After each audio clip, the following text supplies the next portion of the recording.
दिवाळी आली की घरात फराळाची लगबग सुरू होते आणि आज आपण बनवणार आहोत पारंपरिक कळीचे लाडू. तर अशा प्रकारे आम्ही कळी चुरून घेतली आणि त्यात थोड्या प्रमाणात काजू बदाम टाकले.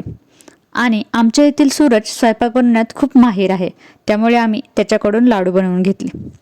तर अशा प्रकारे त्याने पाक बनवला, त्यात वेलची पूड टाकली आणि जी आम्ही चुरलेली कळी ती त्याच्यामध्ये टाकली आणि थोडेफार वरून काजू बदाम टाकून मस्तपैकी त्याला हलवले.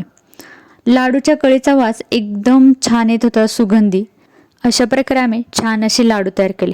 त्यानंतर दुसरा म्हणजे चकली आणि कापण्या बनवण्यात तर आम्हाला संध्याकाळ झाली, पण आम्ही बनवले. रात्री देवीचे पूजन करताना तिच्या चरणाशी आपला प्रेमाचा फराळ ठेवला आणि देवीचे दर्शन घेतले. आज आहे पाडवा. आंब्याच्या पानाचे आणि झेंडूच्या फुलांचे स्वतःच्या हाताने विणून मी बनवले शुभ असे तोरण. हा दिवस म्हणजे सौभाग्य, प्रेम आणि नात्यांचा सण. या दिवशी पती पत्नी एकमेकांना भेटवस्तू देतात आणि एकमेकांबद्दलचा आदर, प्रेम व्यक्त करतात. त्याचबरोबर गाडीला हार, हळद कुंकू, नारळ फोडून हा सण साजरा केला जातो. आम्हीही वाहनांचे पूजन केले आणि अशा प्रकारे आमचा दिवाळी पाडवा सेलिब्रेट झाला.